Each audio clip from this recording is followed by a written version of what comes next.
Hola, ¿qué tal chicos? Buenas tardes. Yo soy su profesora Kimi y ahorita tenemos a un invitado. Les voy a presentar al maestro Fabricio. Fabricio López. Fabricio Paz. Paz, sí, cierto. Sí. Muy mala presentadora. Fabricio Paz. Bueno, Fabricio Paz, él es licenciado en psicología, egresado de la Universidad Iberoamericana y acaba de concluir en este año su maestría en desarrollo humano. Es un programa de maestría que estaba en Ibero Ciudad de México, Tijuana, con sede aquí. Y bueno, durante este proceso Fabricio estuvo trabajando temas que tienen que ver con lo que sería nuestra materia de psicología comunitaria y que nos gustaría, por ejemplo, hoy que Fabricio nos estuviera contando un poco acerca de ese trabajo que realizó. Les cuento un poco. Durante este tiempo Fabricio ha estado trabajando muy de la mano desde hace años con comunidades terapéuticas en adicciones. Es decir, es un programa que él estuvo realizando como parte de esta parte no solamente práctica, sino que implicaba el hacer una intervención en un grupo de la comunidad para poder entonces hacer llegar parte de este modelo de desarrollo humano, y él eligió estar trabajando con estas personas que están en una cierta desventaja social, en el sentido no de ser humanos con desventaja social, sino que entonces hay algunas situaciones como dentro de la sociedad, temas que tienen que ver también con salud, y que a nosotros como psicólogos nos podemos como ir cuestionando en qué sentido nuestras intervenciones pueden impactar no solamente en un sentido de bienestar emocional, ¿no? Por así llamarlo, sino que entonces Fabricio nos va a hablar un poco de su proyecto para ver la cuestión espiritual y también cómo es que las personas que viven en estas comunidades están también no solamente siendo olvidadas socialmente, ¿no? Sino que también hay un proceso que se puede internalizar por parte de las personas y que incluso les lleva a sentirse con menor valía en comparación de otros, ¿no? Así es. Entonces, me gustaría que pues quizás te pudieras presentar un poquito porque la psicología, por ejemplo, porque la maestría en desarrollo humano, no sé, cuéntanos un poco de ti, por favor. Muchas gracias, Tequiva, por darme la oportunidad de participar frente al grupo. Para mí es un honor verdaderamente estar con ustedes. Pues Tequiva fue también maestra en la licenciatura, precisamente en la clase de psicología comunitaria. Y pues ahora estar aquí con ella pues me hace sentir muy honrado y congratulado de ser tomado en cuenta y poder compartir con ustedes. Y bueno, ¿por qué la psicología? Pues es la eterna pregunta que se hace el psicólogo a lo largo de su formación, y creo yo que curiosamente en la medida que va transcurriendo la carrera, e inclusive una vez que egresas, pues vas encontrando nuevas respuestas, ¿no? Pero bueno, en un principio pues me interesó la psicología por pues una cuestión, pues como se dice mucho, ¿no? Meramente personal, ¿no? De una búsqueda, una inquietud, el sentirme, sí, inclusive también como diferente y querer como pertenecer, ¿no? Algo que me diera una identidad profesional. Y bueno, y también lo típico, ¿no? Me gusta ayudar a la gente, escuchar y pues todo esto, ¿no? También dicen que los psicólogos somos un poco, que nos gusta saber mucho de la vida de las otras personas, ¿no? Inquietos, pero bueno. Pues me incliné por la psicología, pues sí, con esas intenciones, pues sanas, dignas, de una superación personal. Y ahorita que hablábamos de los grupos de psicología, pues curiosamente me tocó convivir con muchas, la mayoría mujeres, y también las maestros, la docencia pues también es mayoritariamente mujeres, y eso ahorita pues llama mi atención, que como yo como hombre, y no digo que esté mal siendo hombre estudiando psicología, sino como hombre me atreví a salir un poco de ese pues molde a carreras que son más de hombres, entre comillas, ¿no? Que hoy sabemos que pues no tiene nada que ver eso, pero en su momento sí me lo cuestioné, ¿no? O amigos como, oye, ¿por qué estudias psicología? ¿Por qué no algo más masculino? ¿No? O sea, parte del estigma, ¿no? Sí. Pero bueno, estudié psicología por estas razones. ¿Y por qué la maestría? Híjole, qué buena pregunta. Pues creo yo que la maestría le dio una identidad propia a la psicología. O sea, Claro. la maestría me hizo entender mejor la psicología, y en ese sentido para la psicología humanista, Ujú. que es la psicología base de la maestría en desarrollo humano. Pero es como un área de expertise en la cual me puedo desarrollar con mayor seguridad, mayor vehemencia, porque sabemos que la psicología es muy amplia y verdaderamente siento que la maestría habla también de una cuestión de humildad, de saberme pues, limitado, que no puedo ser experto en todo y que necesito en una área en específico especializarme, adentrarme, y en esa área pues que sea ahora sí que mi maestría, ¿no? Mi área de expertise. Y bueno, el desarrollo humano me gusta mucho por la parte de la dignidad, sobre todo porque creo en el ser humano. Esa es la idea más importante para mí. O sea, creer en el ser humano quiere decir que creo en sus potencialidades, en su valía como persona, que no lo condeno, no lo discrimino, independientemente de cualquier característica que lo acompañe, ¿no? Veo a la persona humana en todo momento. Entonces digamos que el desarrollo humano pues precisamente me hace ser una persona más consciente, más solidaria, más justa. Sí. Y bueno, ahora también este semestre, ya había escuchado a Martín Baró desde mi formación, pero realmente nunca me he adentrado tanto. Y también Martín Baró se me hizo, pues ahora sí que también era jesuita, ¿no? Curiosamente, pues una persona muy, muy humana, hasta tal grado que pues arriesgó, digamos, su propia vida, la entregó por una causa justa, ¿no? Digo, no necesariamente como psicólogos comunitarios, pues eso quiere decir que, claro, que nos va a pasar, claro, ¿no? Pero digamos que son los límites o las pasiones, las convicciones de cada uno, ¿no? Entonces, pues muy respetable Martín Baró y todos aquellos que nos han precedido. Y bueno, yo soy un poco de mí y estoy aquí para responder todas las preguntas. Ya, y bueno, ya ahorita Fabricio nos está introduciendo un poco al último texto que tenemos para este curso, y lo dejamos al final, un poco también porque es un tema que implica como un ejercicio de continuación. Sí. Pienso que Martín Baró nos está hablando de la psicología de la liberación, pero como algo que surge en los años 70 junto con la psicología comunitaria también.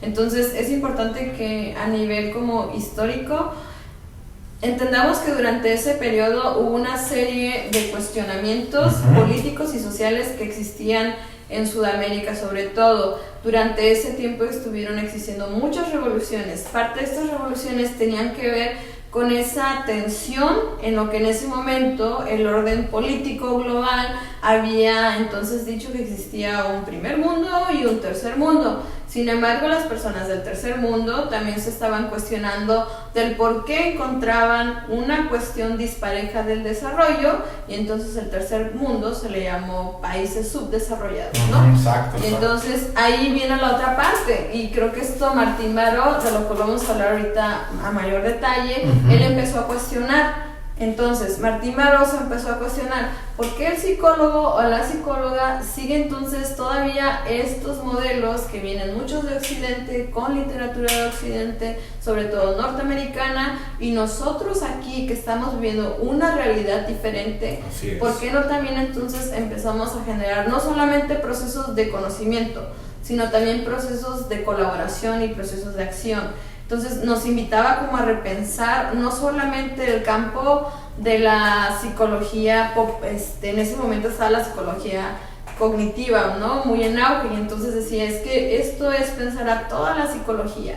O sea, toda la psicología pareciera que en ese momento necesitaba pensar en un proceso de humanización. Así es. En un proceso en el que el psicólogo entonces también se cuestionaría si va a seguir como que esas mismas lógicas de solamente el modelo clínico, por ejemplo, de solamente el modelo como organizacional, o sea, de hacer que las personas sean funcionales, o hasta qué sentido también la propia psicología se tiene que cuestionar su compromiso con la sociedad, que en ese momento estaba teniendo crisis políticas, crisis económicas, crisis de salud, crisis incluso de guerra, y eso tiene que ver con la guerra civil en El Salvador, que en ese momento Martín Baró pues estaba viviendo durante ese cambio de régimen, ¿no? Y entonces es una psicología contestataria que Martín Baró entonces nos invitaba en ese momento a repensar por qué el sur subdesarrollado era tan inequitativo, y por qué nosotros como psicólogos entonces deberíamos no ver como al oprimido, como al segregado, como alguien ajeno a nosotros, ¿no? O sea, no naturalizar la opresión, no naturalizar la exclusión. Y entonces, ¿qué nos toca hacer para acompañar o para poder entonces hacer un proceso de liberación que él llamaba, ¿no? Y que tiene que ver también con otros pensadores, pero que en ese momento se estaba hablando de, por ejemplo, Paulo Freire con toda su pedagogía también, del oprimido, que entonces nos decía es que debemos de pensarnos en una forma no solamente de sintaxis, sino que no es pensarnos a nosotros como psicólogos. Hay que ver cómo las personas entonces se pueden nombrar, cómo ellos se pueden significar. Y entonces esa parte de darle, como me gustó el nombre que le pusimos a la plática del día de hoy, que tiene que ver con darle voz al sin voz. Ajá. ¿En qué momento nosotros le damos voz al sin voz?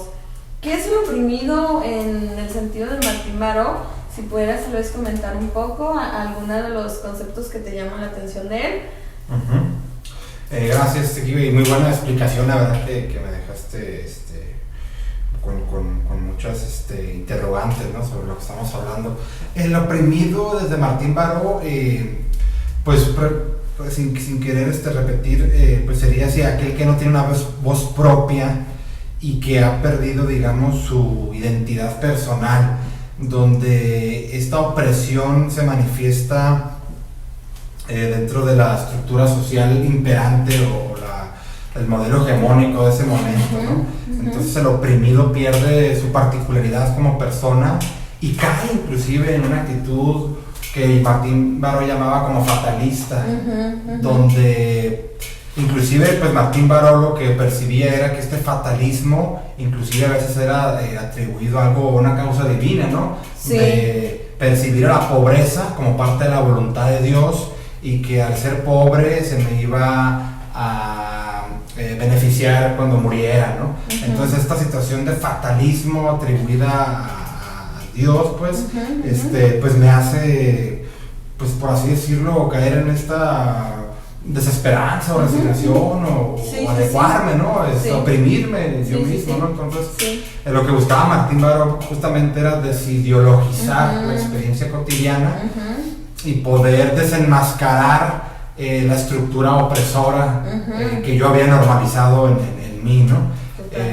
Y pues hablando un poco o introduciendo un poco el tema de las personas con las que yo he colaborado, personas que tienen problemas de adicción o consumo de sustancias, porque no todas las personas que consumen sustancias pues son adictas como tal, pero esta opresión se vive, o lo que yo pude percibir en las comunidades es que su identidad se empieza a forjar en base a su consumo de drogas o a la identidad social del consumidor, ¿no?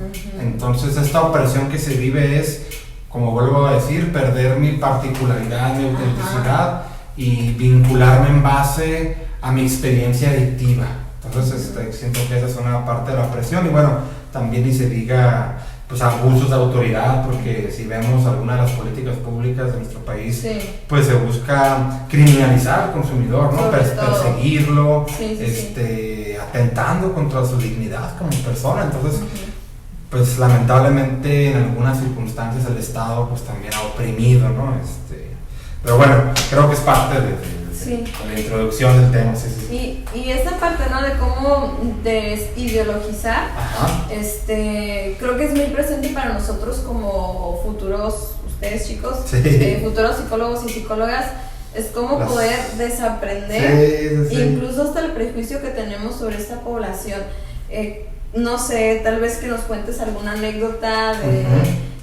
Fue a Fabricio le tocó ir junto con su grupo a la zona norte, estuvimos colaborando durante la clase, estuvimos en campo, y entonces muchas veces tiene que ver con esa conciencia también incluso de clase, ¿no? Si bien son una población que tienen acceso a la educación, la población con la que a veces vamos pudo haber que haya tenido acceso a la educación, pero muy pocos de ellos tienen una formación universitaria. Los hay también algunos que son bilingües, pero porque han sido deportados.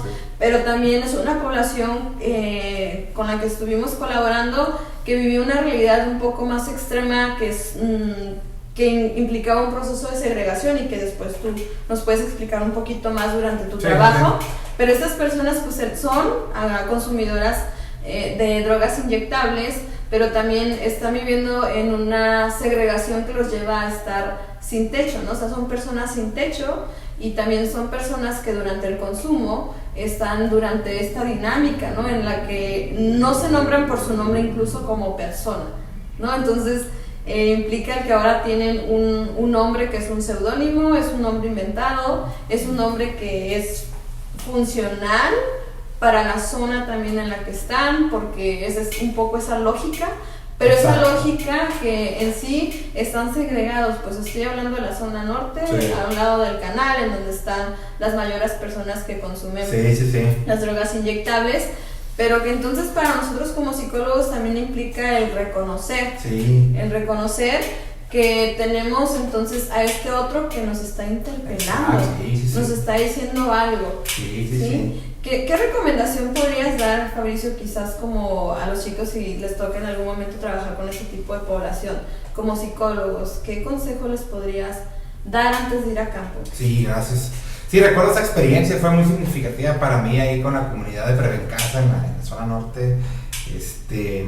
Pues sí, implica un reto porque es una cuestión de un poco de salir de uno mismo, pero tampoco, digamos, sin perder curiosamente la propia individualidad, pero se trata de pensar en lo colectivo más que en lo de manera individual, de pensar qué es lo mejor para la comunidad. Y pues sí implica salir de mi comodidad, ¿no? de mis ideas preconcebidas, de un ejercicio de sensibilización también, ¿no? El pensar que todo lo humano me afecta, que todo lo concerniente a la persona pues me tiene que concernir a mí también, y que yo puedo ser partícipe de una construcción social. Tal vez no se transforme como tal la realidad, o tal vez sí, pero pues puedo aportar algo de mí que puede ser benéfico para los demás. Entonces creo que desde ahí puede ser muy enriquecedor, y mi recomendación es esa, es como ir a la comunidad en blanco, que claro, pues se trae un antecedente, cierta teoría, sí, pero que no sea como un referente rígido, pues eso que he aprendido, que me pueda ir construyendo con la propia comunidad, como decía Martín Baró, que las intervenciones sean desde la persona y no para la persona. Desde el oprimido, desde el consumidor de drogas, desde el analfabeta, desde la persona, pues, donde yo no me vuelva, como decía Freire, ¿no? Una educación bancaria, de depositar nada más, y que el otro sea alguien pasivo, sin una participación activa en la intervención.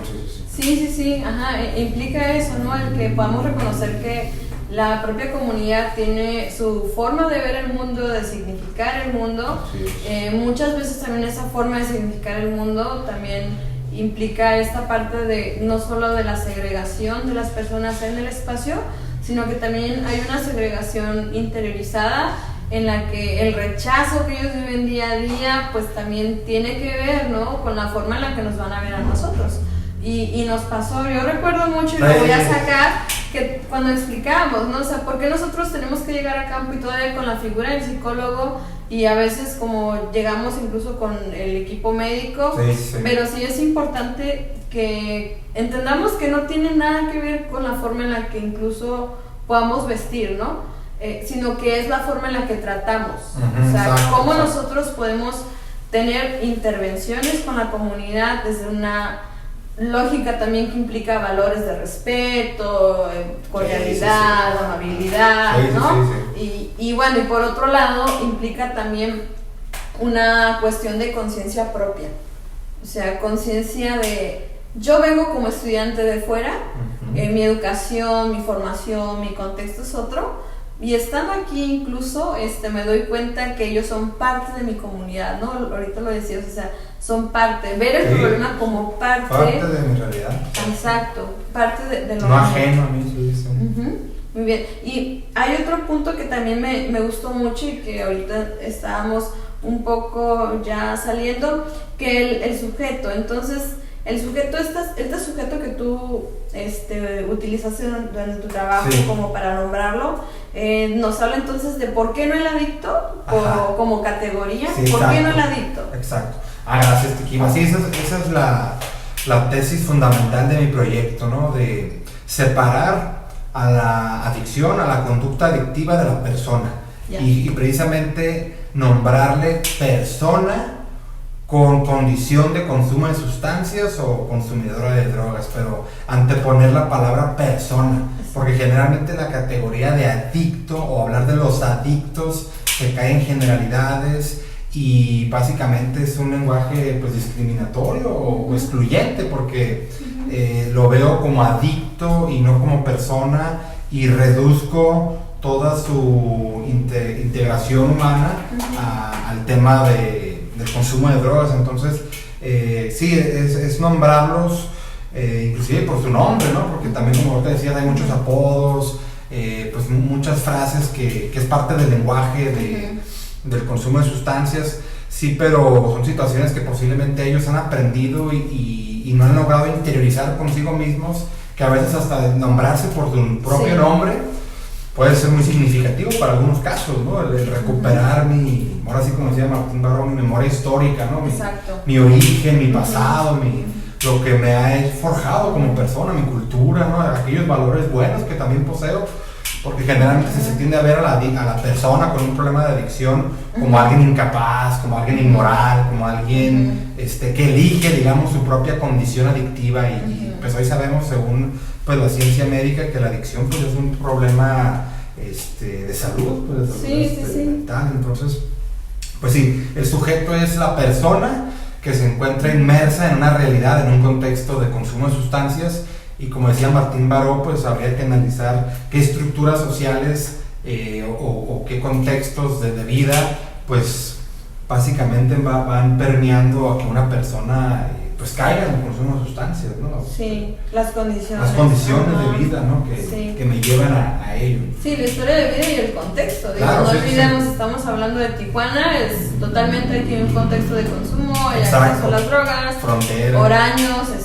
frontera ha sido punto de cruce, ¿no? Entonces, sin tampoco tener miedo de hablar de esos temas, o sea, el narcotráfico es no solamente causar daños sociales, comunitarios de violencia, sino que también trae problemas de salud. Y esos problemas de salud, lamentablemente en México no tenemos una política de drogas, o sea, aquí no contamos con un programa integral que sea subsidiado por el gobierno. Entonces, muchas de las experiencias que tienen que ver con la cuestión de la salud para las personas que viven algún problema de consumo, lo tienen que hacer mediante clínicas privadas. Así es, la sociedad civil. Exacto. O las otras son las que son de AC, asociaciones civiles. Algunas otras como las Alcohólicos Anónimos. Iglesias también. Sobre todo iglesias evangélicas. Hay muchísimas que están haciendo esa labor. Sí, Alcohólicos Anónimos es mundialmente reconocido, es un programa surgido en la propia comunidad que acoge a las personas. Y que de la propia comunidad consumidora, o sea, exacto. La propia la ayuda mutua se basa en ese modelo. En base a la experiencia nos vamos ayudando. Y entonces, bueno, hay alternativas. Sin embargo, no hay un modelo integral. Exacto, Ahora, actualmente no hay un modelo integral en el que la salud mental, por ejemplo, esté buscando no solamente a generar como que la ayuda desde la sustitución, por ejemplo, de algunas. Lo hay, pero no van mucho, ¿no? Están las clínicas contra las adicciones. Y son parte del gobierno, son como una C, pero que es subsidiada por el gobierno. Sin embargo, en ellas es voluntaria, solamente puedes ingresar una vez si tienes acceso a una evaluación psiquiátrica. Pero igual el medicamento, tu familia tiene que pagarlo, te tiene que ingresar un familiar. Estoy hablando un poco de un sistema que trata de ser integral, pero aún así tampoco tiene la ayuda psicológica. Hay grupos, es voluntario, pero no va más allá, ¿no? O sea, no busca esta parte que me gustaría que después hablara sobre qué es el ser persona, pero no solamente ser persona, sino el humanizar, ¿no? ¿Qué es humanizar? Sí. Ok, bueno, entonces él sí mismo, mencionabas en relación a Rogers, el proceso de convertirse en persona. Sí, pues el enfoque centrado en la persona de Carl Rogers, pues es, digamos, la raíz del desarrollo humano, aunque también el desarrollo humano es muy amplio y tiene muchas vertientes, pero digamos que Rogers y Juan Lafarga, que es el iniciador de desarrollo humano en México, pues trabajaron de la mano esta parte, ¿no? Entonces sí, el concepto de sí mismo es un concepto de Rogers que básicamente pues habla de esto, ¿no? De concientizar a la persona de su vida, que pueda interiorizarse y que pueda descubrir su valor, que se sienta digno, que se sienta pues en cierta medida dueño de sí mismo, capaz de tomar decisiones como una persona que merece ser escuchada. Inclusive algo muy significativo que me pasó en las comunidades con las que colaboré en adicciones es que algunas personas con problemas de adicción se sienten incapaces de sostener la mirada, se sienten avergonzados de sí mismos, ¿no? Culpables, y sí, muchos han vivido experiencias muy desagradables y traumas inclusive, pero estas situaciones los ha marcado a tal punto que se sienten menos, ¿no? El concepto de sí mismo, digamos, puede estar pues aniquilado, no hay un concepto de sí mismo como tal, ¿no? Hay una situación posiblemente de introyectar ideas que los otros me han dicho, que soy malo, que no valgo, que no sirvo, que soy raro, que soy diferente. Entonces el concepto de sí mismo pues habla de lo que yo entiendo es llegar a la autenticidad del ser humano. Sí, el proceso de convertirse en persona es un libro, pues te lo recomiendo si no lo han leído. Es una obra para mí de arte que describe al ser humano pues muy bonito, y pues Rogers se puede decir que puede ser muy básico lo que plantea, pero es muy complejo a la vez, las actitudes básicas, ¿no? Claro. De aceptación incondicional, de empatía, de congruencia, que esto posibilita una relación interpersonal pues que pueda promover un crecimiento, ¿no? Donde yo valide al otro, donde yo lo escuche y lo acepte incondicionalmente, sin juicios, sin moralizarlo, sin aconsejarlo, ¿no? El realmente ponerme en disposición del otro y poder acompañarlo, eso es muy sanador para estas personas que posiblemente no han logrado sentirse escuchadas o acompañadas, ¿no? Por otros. Entonces el concepto de sí mismo nos habla de eso, ¿no? De humanizar la propia existencia, como te decías, porque lo que se ha visto es que la adicción, el consumo de drogas, pues también es un proceso de deshumanización, es un proceso de alienación, de enajenación que produce que la persona viva, pues digamos, separada de sí misma. Y en términos espirituales se habla de un vacío espiritual, un vacío existencial, ¿no? Que la persona no le encuentra sentido a su vida o nada le motiva y vive en este estado de indefensión, por así decirlo. Bueno, a final de cuentas la droga pues representa pues lo que he percibido es que a final de cuentas la droga representa muchas veces su única posibilidad para sentirse bien, ¿no? Sí. Y qué curioso que también esta forma de sentirse bien pues los destruye, ¿no? Pero bueno, el concepto de sí mismo habla de eso, ¿no? Reconocer mi valía como persona y tomar decisiones que sean en beneficio para mi crecimiento como ser humano, ¿no? Y le das el agregado, ¿no? De la memoria histórica, un poco de que todavía somos un proceso, lo mencionábamos un poco en la clase anterior, con la cuestión de la identidad, pues, o sea, voy a poseer una identidad, sin embargo hay cuestiones como prejuicios, los que mencionaste, hay cuestiones de estigma, hay cuestiones de violencia simbólica, hay cuestiones de hostigamiento también policial, ¿por qué no? Porque así también pasa en Tijuana, que les ha llevado pues a estar viviendo en una constancia pues una constante violencia, una constante violencia.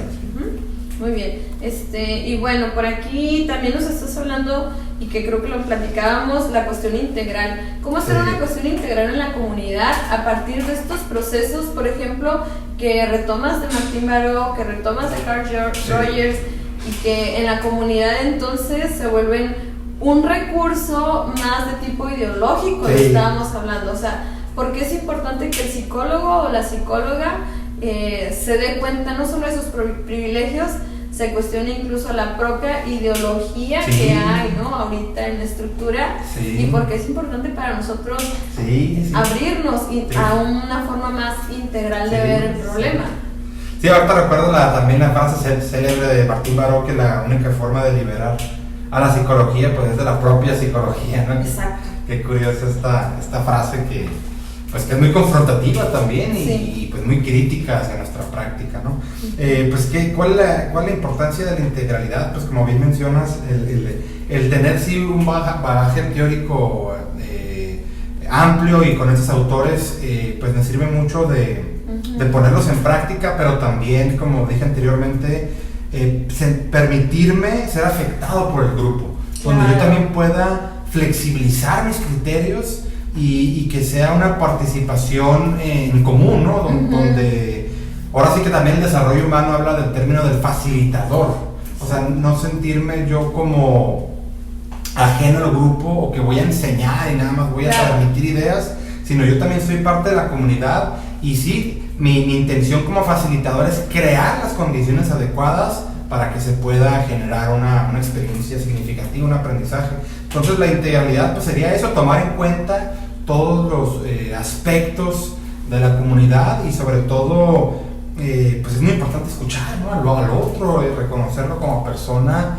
y pues dar la oportunidad que se exprese, ¿no? Ahora sí que es muy importante ver las inquietudes del grupo, los intereses, porque a veces uno como facilitador puede traer ya el esquema de la sesión, los temas y los tiempos, que a veces pues en psicología se nos piden las cartas descriptivas y que todo eso sirve mucho, pero cuando llegamos a la comunidad nos damos cuenta que puede que la necesidad del grupo sea otra y hay que adecuarse a la intervención y no por eso quiere decir que es menos eficaz que la carta descriptiva que ya tenía planeada, que también es muy importante, sino esto nos habla de esta capacidad autogestiva, autogestora del propio facilitador, una cuestión inclusive resiliente, ¿no? de poder adecuarse a las necesidades del grupo. Creo yo que eso es muy bueno, ¿no?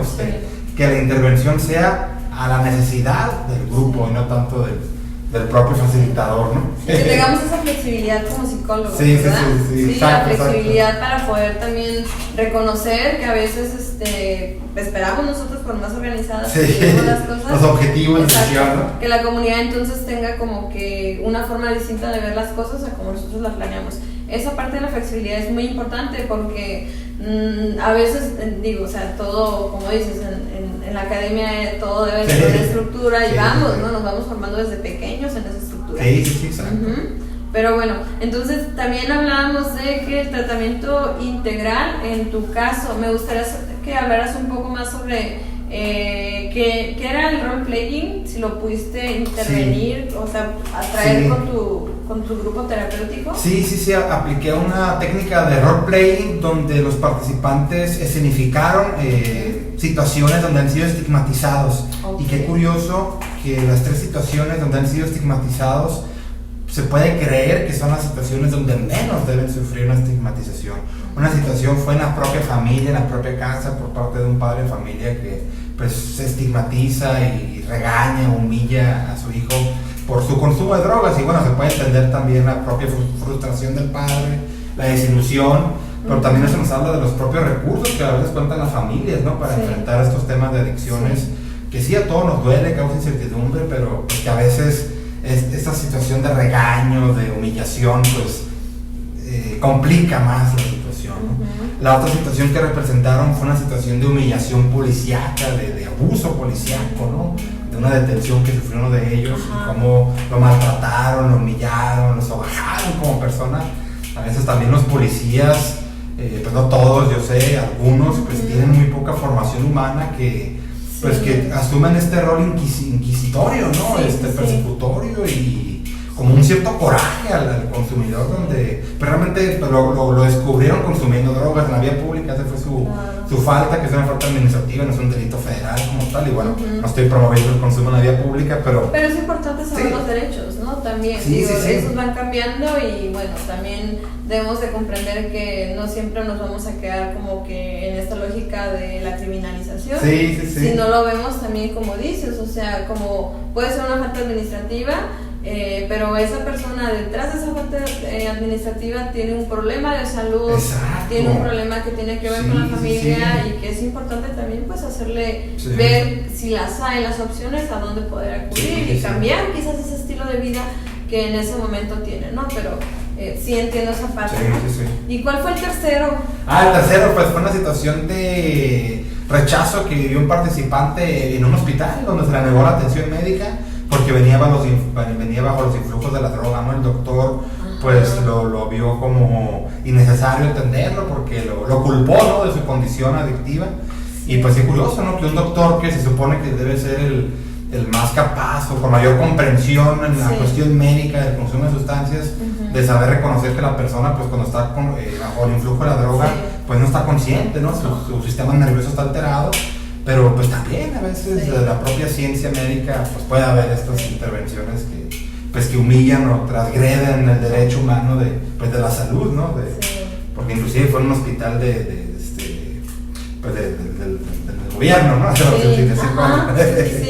Sí, no, digo, lamentablemente, sí, eso sí, ahora sí que me ha tocado escuchar mucho con los usuarios, porque con la población también con la que, digo, hay unos que tienen características como comentamos, no tienen techo, entonces no tienen dónde limpiar sus ropas, entonces vamos a tener a personas que pues obviamente van a oler mal, pero eso no implica que igual tengan necesidades de salud o psicológicas que requieran atención. Entonces, totalmente es un acto de discriminación si no damos la atención oportuna y si nosotros somos los profesionistas y se dan por estas cosas, ¿no? También por todos los otros prejuicios de que si son personas que van a traer problemas, que si son personas que pueden delinquir, y entonces no nos toca juzgar. Creo que eso es muy importante, ¿no? Que no nos toca juzgar cómo viven. Quizás ver en qué forma nosotros podemos comprender ese cómo viven y dentro de la comunidad encontrar recursos. Así es, dentro de la comunidad encontrar recursos. Así es. También comentabas que durante tu trabajo encontraste, por ejemplo, que ellos pudieron hacer un árbol de la vida y tiene que ver con este ejercicio de la memoria, o sea, ¿qué es un árbol de la vida? Un poco descríbenos la técnica, por favor. Sí, esta actividad estuvo muy interesante donde pues yo llevé cartulinas, plumones, eso también pues debo decirlo, pues yo también tuve que invertir, ¿no?, de mi economía para llevar los materiales y que ellos pudieran pues hacer sus actividades, ¿no? Y esto lo digo nada más por situaciones que a veces también hay que tomar en cuenta y que en un momento pues es parte de la planeación de la intervención, ¿no? También la parte económica que uno pues también deposita, ¿no? Es un sentido de pues responsabilidad, digamos así, o de inversión al futuro, ¿no? Del aprendizaje, ¿no?, que se obtiene, ¿no?, de la comunidad. Todo es muy bonito, ¿no? Pero bueno, yo llevaba los materiales, llevé cartulinas, plumones, colores, todo esto para la actividad, y les pedí que dibujaran un árbol, donde en las raíces del árbol iban a representar su historia, sus antecedentes, sus orígenes, sus experiencias previas. En el tronco del árbol iban a representar el fundamento de su existencia, sus valores, sus principios, sus creencias, sus motivaciones, sus aspiraciones. Y en la parte de arriba, en las hojas, iban a representar los frutos de su vida, todas aquellas metas por cumplir, aquellos sueños, aquellos logros que han conseguido, aquellas cosas positivas por las cuales agradecen. Y esto precisamente fue la sexta sesión, ¿no?, donde se trataba que ellos pudieran verse a sí mismos alejados un poco y sin negar tampoco que es una parte de sí, pero alejados de la cuestión adictiva, ¿no?, que pudieran, como dice Martín Baró, recuperar la memoria histórica y saber que no todo en su vida ha estado mal, ¿no? Hay situaciones, hay recursos con los que ellos mismos cuentan que los pueden poner en marcha para lograr su liberación, su realización personal, ¿no? Entonces, pues una sesión muy enriquecedora y todos los participantes, yo pensé que no tal vez les iba a parecer aburrida la intervención, que no iban a lograr adentrarse, pero creo yo que pues elegí muy bien que haya sido la sexta sesión, porque ya el grupo ya traía un ritmo conmigo, ya había una mayor confianza, pero también fue un reto, ¿no?, que crear un clima de confianza y empatía, que los participantes pudieran sentirse interesados, ¿no?, por mi taller, porque a veces también hay que decirlo, a veces pasa que hay apatía, descrédito, pues cierta resistencia del grupo, que es normal, cierta cuestión de retarte, ¿no?, a ti mismo, ¿no?, de preguntarte, confrontarte para ver qué tanto sabes, ¿no?, a veces, pero bueno, es parte de lo que se hace en grupo, ¿no? Pero bueno, esta actividad fue muy enriquecedora porque justamente lo que hace rato tocábamos de la integralidad. Se pudieron ver a sí mismos de manera integral y descubrir cuestiones que posiblemente habían olvidado, ¿no? De sí mismos. Muchos decían, no, pues reconozco que he tenido una buena educación, buenos valores, sin embargo, pues me he alejado un poco de mi esencia o he adquirido otros patrones de conducta pues, que aprendí en la calle, pero bueno, como que lograban ahora sí que fortalecer el concepto de sí mismo, ¿no? Sí, verse, ¿no? Verse sí, otra verse, vez, pero más allá de lo que soy ahorita, sino de todo lo que, del proceso que soy. ¿Okay? Me encanta esta parte, creo que es muy enriquecedor que le puedas compartir un poco de cómo hiciste las actividades, porque los estudiantes, por ejemplo, ellos sí han estado yendo a campo y han realizado algunas actividades con la comunidad, qué suave. Pero entonces, importante que vean cómo tú hiciste este proceso de cuántas sesiones pudiste realizar, en cuánto tiempo. ¿Nos podrías decir como tu tiempo de intervención, por favor? Fueron 10 sesiones. Muy bien. Fue el taller Reconstruyendo la Identidad con 10 sesiones, donde se tocaron temas de autoconcepto, autoestima, autoaceptación, la cuestión de concientizar los estigmas, el árbol de la vida. Hicimos una carta de perdón, esa fue ya la 8ª sesión. Fue la 9ª sesión, una carta de perdón a uno mismo, ¿no? La intención era resignificar la historia, ¿no? Sí. El poder asumir el perdón desde la responsabilidad, porque muchos viven en la culpa, en la vergüenza, y reconocer que sí, me he dañado principalmente a mí. Sin embargo, el día de hoy puedo pues darle un giro diferente a mi vida y que esto sea una experiencia dolorosa, sí, pero que a partir de aquí pueda construir algo nuevo, ¿no? Sí. Ahora sí que animando la resiliencia un poco en ese tema. Y ya esa fue la 8ª sesión de Resignificando mi historia del perdón, y la 9ª sesión ya fue que ellos elaboraron un plan de vida, una vez que lograron pues tocar temas de introspección, de análisis de uno mismo, pues ya poder desde ahí ir construyendo pues mi vida, ¿no? Mi sentido de vida, aquello que quiero realizar. Pues algunos pues cuentan con estudios incompletos, otros se encuentran en desempleados o con problemas familiares, y que se da mucho en esos temas, ¿no? Sí. Y pues ahí pudieron identificar sus necesidades más elementales. Y en la 10ª sesión pues hicimos un recorrido de todas las sesiones para recuperar el aprendizaje, y yo les entregué de manera simbólica un reconocimiento. Muy bien. Y aquí pasó algo muy significativo de un participante que él nada más había llegado hasta 3º de primaria. De hecho a él le costaba muchas veces hacer las actividades porque no escribía muy bien, y demás, y entonces eso también hay que reconocerlo, ¿no? A veces damos por hecho ciertas cosas, ¿no? Los voy a poner a escribir, los voy a poner a leer, y pues a veces pasa que el participante pues no sabe leer, no sabe escribir, y la intervención hay que adecuarla, ¿no? Y hay que se sienta partícipe, ¿no? Ahora sí que no replicar la segregación, ¿no? En la propia comunidad. Entonces este participante me dio las gracias, ¿no? Que mi intención no era tanto que se sintiera reconocido por mí, sino que se sintiera reconocido por él mismo, por todo el trabajo que había hecho a lo largo del taller. Pero bueno, a final de cuentas, pues sí me dio un cierto pues poder a mí como facilitador, y me dijo que muchas gracias por reconocerlo, que nunca nadie lo había reconocido en su vida, en un sentido pues académico, en un sentido social, ¿no?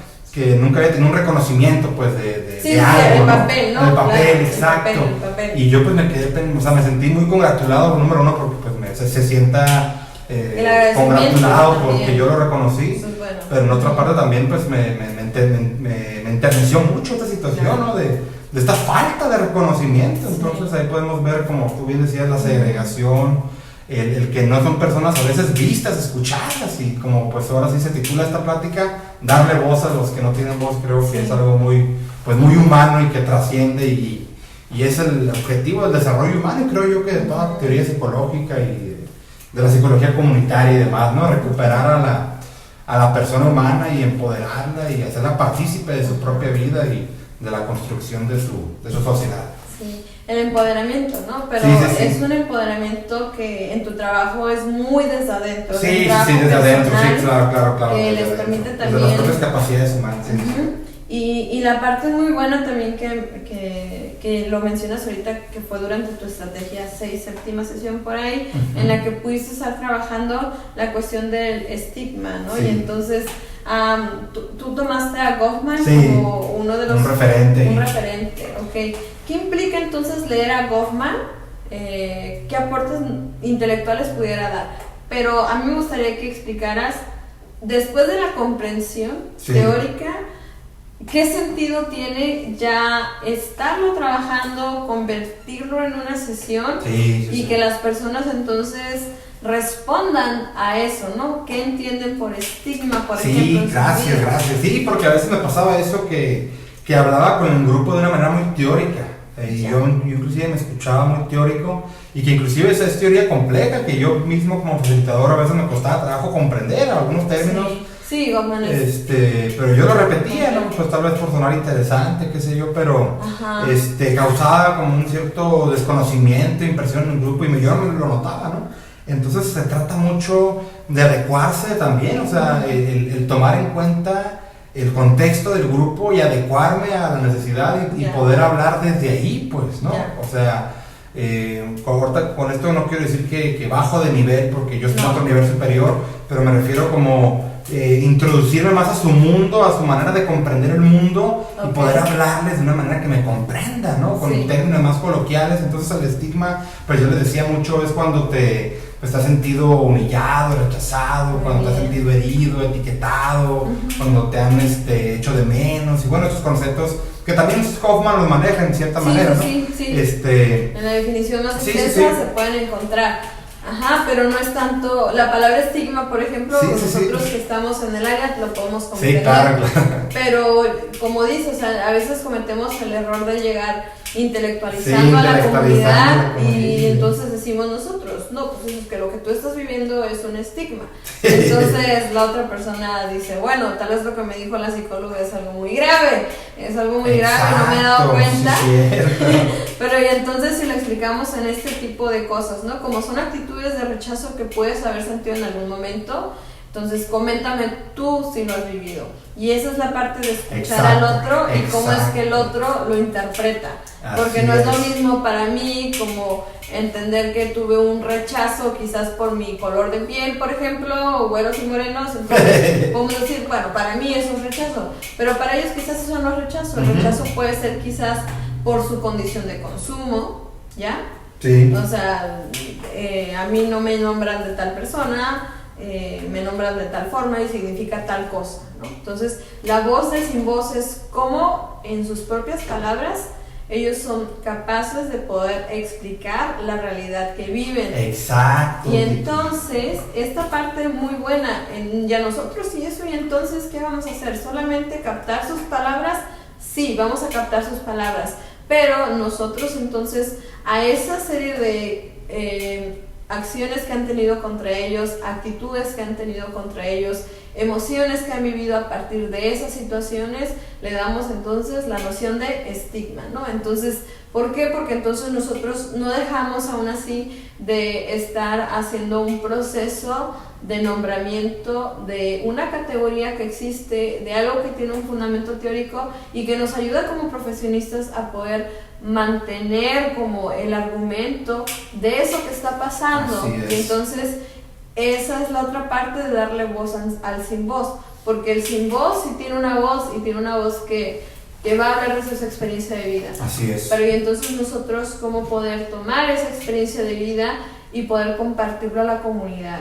Y mucho de esto también tiene que ver con esta plática, que nuestra intención no es adoctrinar, por ejemplo, por así decirlo, sino que entonces sí compartir una experiencia, como la tiene aquí Fabricio, ¿no? Que empezó desde un proceso de intervención a la comunidad, después fue alimentándose un poco más con la parte del crecimiento también académico, pero que no dejó de estar tomando la voz de la comunidad con la que estaba colaborando.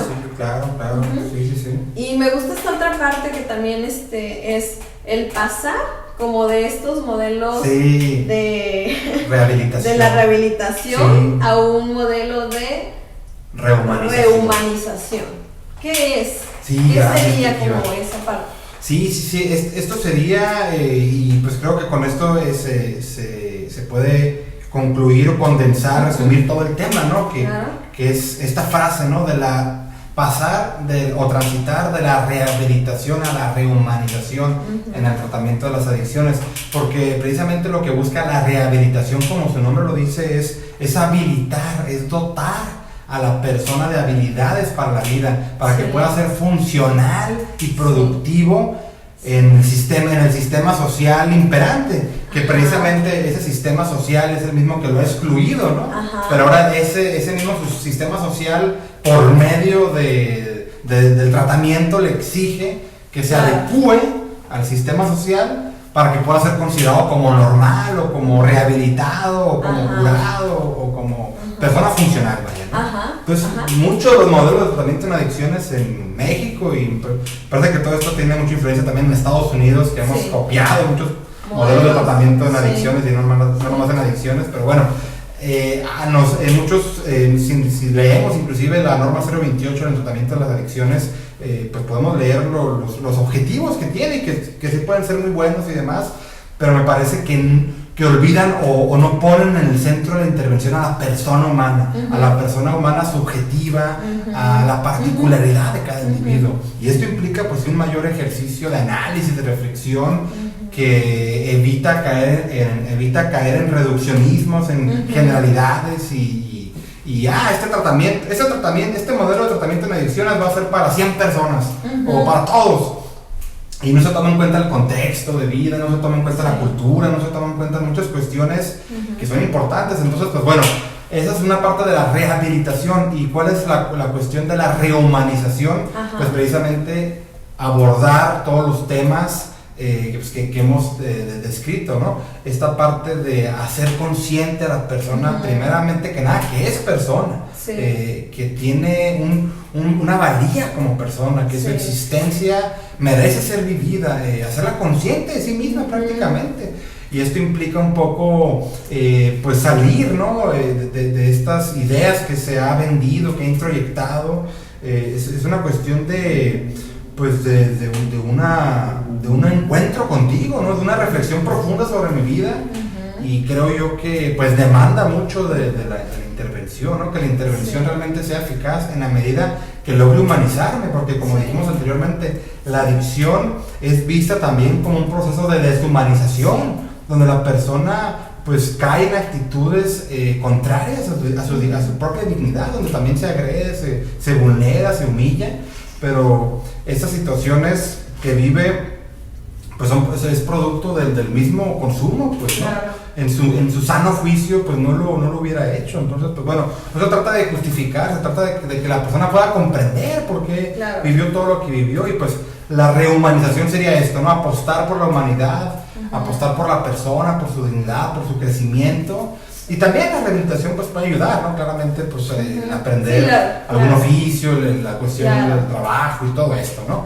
Pero creo yo que se ha descuidado desde el punto de vista, y es una cuestión personal, la cuestión de la humanización, de considerar a la persona única y repetible, que no podemos caer en intervenciones comunitarias como si fuera ahora sí que una receta, ¿no? Y esta receta es para todos los que son adictos, ¿no? O sea, esto creo yo que nos exige más a nosotros como profesionales de la salud, el que las intervenciones adecuarlas a la necesidad de cada población. Exige más, creo yo, que lo que es la rehabilitación, que yo lo entiendo más como un modelo ya abstracto, ya estructurado, y nomás repetirlo y caer en lo mismo, ¿no? Entonces es algo, digamos, más contemporáneo, o algo más nuevo, ¿no? Esto que estoy proponiendo. Y tampoco digo que descubrí el hilo negro, ¿no? Creo que esto ya también se ha venido dando, pero no tiene mucha voz o mucha participación en ocasiones, ¿no?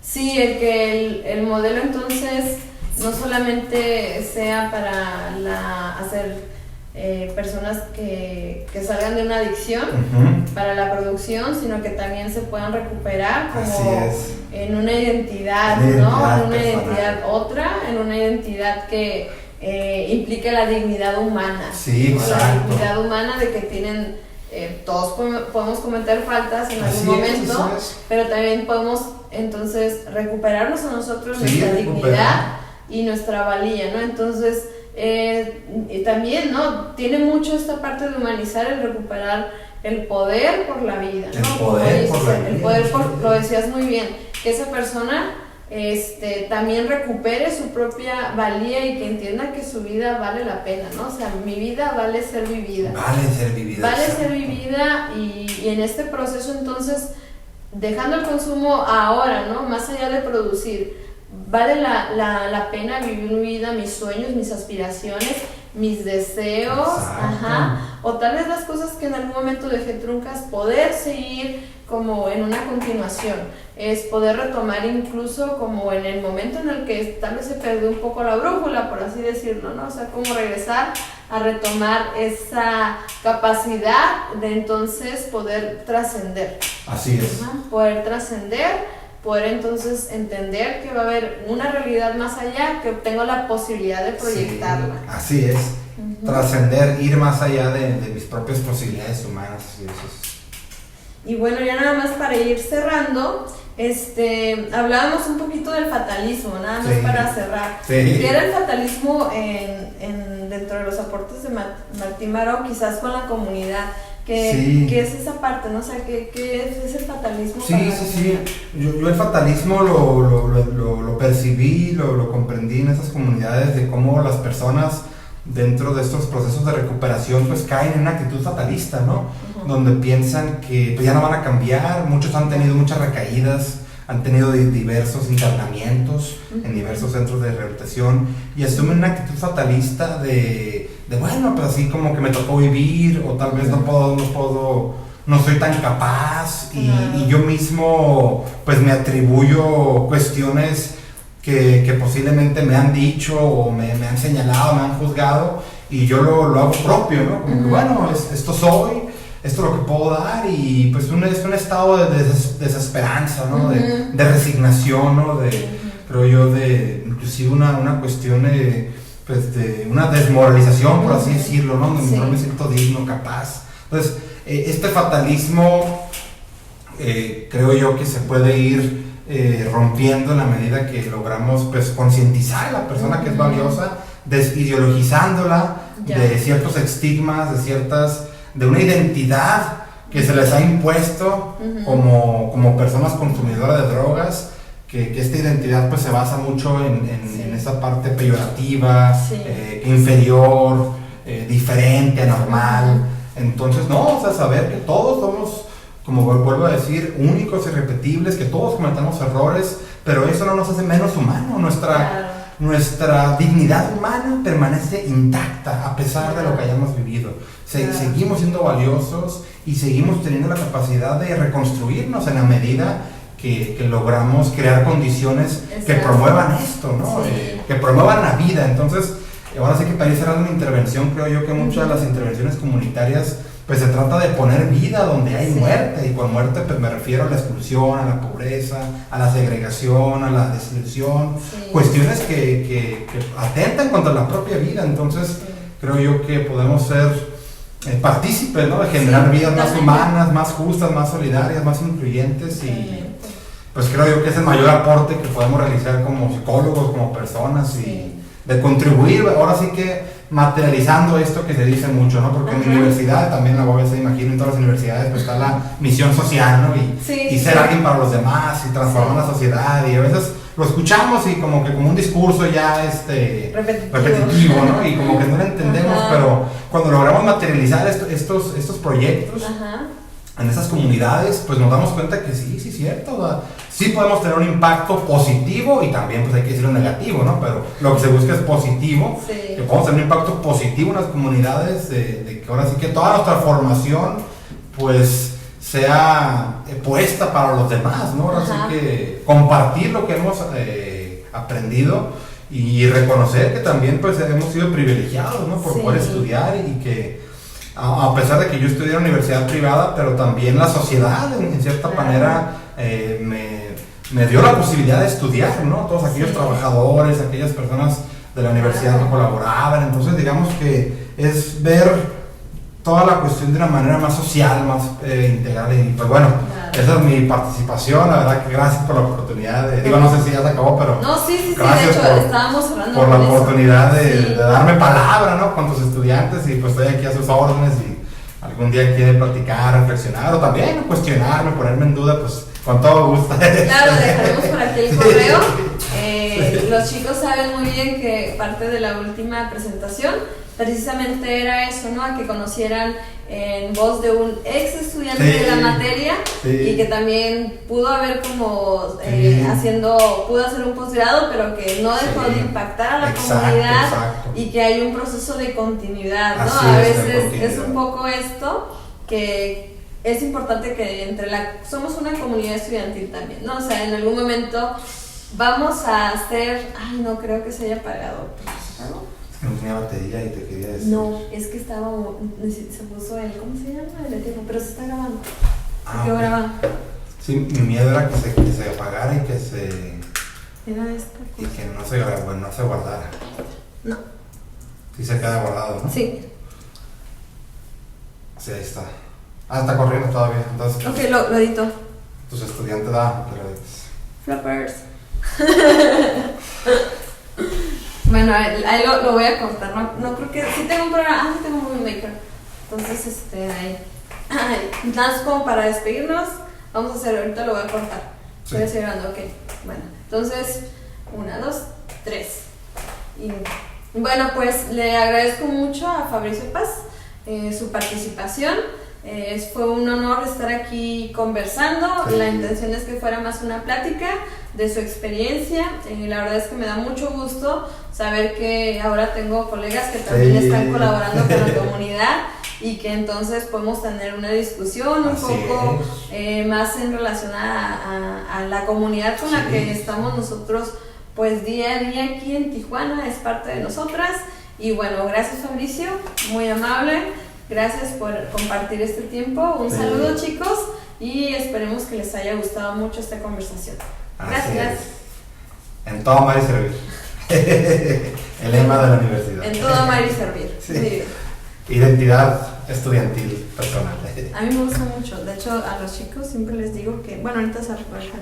Siempre les comparto la pedagogía ignaciana. Sí, es muy bonita. A mí me gusta. Yo les decía, ¿no? Me gusta mucho dar clases aquí. Sí, los jesuitas, pues, como que tiene esta cuestión, como se puede pensar que contraria, porque pues por un lado los jesuitas promueven la concientización de la sociedad, la conciencia social. Pues Martín Baró era jesuita también. Sí. Entonces, bueno, y eso no lo dije. Pero digamos que la crítica o muy común que se escucha es que como es una escuela privada y cobran tanto, como que son incongruentes, ¿no? Ya. Pero pues como que no necesariamente, ¿no? No. Como que siento que ahí se caen radicalismos o no se comprende bien la teoría y... o no, si cobras ya no eres... Ya no eres tan jesuita como dices digamos que eres jesuita. Ya. Quiero que se cargue un poco porque si no funciona, pero creo que ahí se carga un poco. Uy, estuvo muy suave, ¿sí? ¿Te gustó? ¿Lo vas a subir a YouTube? Sí, lo voy a editar, lo voy a subir a YouTube. Suave, sí, porque creo yo que pues puede servir mucho pues para cualquier persona, ¿no? Y compartirlo también. No, la verdad que sí me gustó. No, sí, lo voy a poner en la fanpage y también te lo voy a pasar. ¿Pero cuál es tu fanpage? Así como psicóloga y Tiquiva.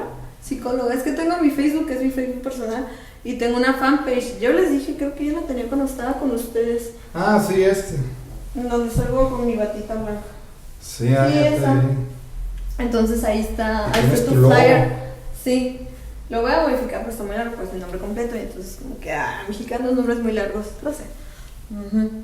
Pero entonces solo voy a poner como Kiva o Kimi o algo así. A ver, quiero que se quede. Sí, me gustó mucho. A mí también creo que fue muy fluido. Y eso que, fluido. A pesar de que tardamos como 1 hora hablando, Pero creo que fue muy productivo, ¿no? Sí.